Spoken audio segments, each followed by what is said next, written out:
Hi everyone, গতকাল গেছিলাম বন্ধুর বার্থডে পার্টিতে গজব জিটি রোড আসানসোল পাঠাক বাড়ি। তো ঢুকেই দেখলাম যে সেখানে রেনোভেশনের কাজ চলছিল, এন্টায়ার লুকটা চেঞ্জ করবে। প্রথমেরটাও ভালো ছিল, দেখা যাক নেক্সট এবারে কি হবে।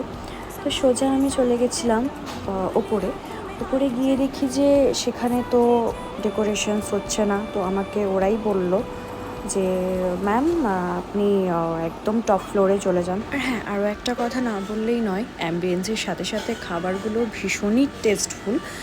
তো টপ ফ্লোরে চলে এসে দেখি যে এখনও কেউ আসেনি, এখনও সাজানো কমপ্লিট হয়নি। তাই জন্য বেশ কয়েকটা ক্লিপ নিয়ে নিলাম আমি। তারপরেই দেখলাম সবাই আস্তে আস্তে চলে আসছে। এখনও যার জন্মদিন সে এসে পৌঁছায়নি। আর ভিডিওটা বড় হওয়ার কারণে এটা নেক্সট পার্ট আমি আপলোড করে দেবো। তো ভালো লাগলে অবশ্যই like, comment, share and subscribe. Thanks for watching.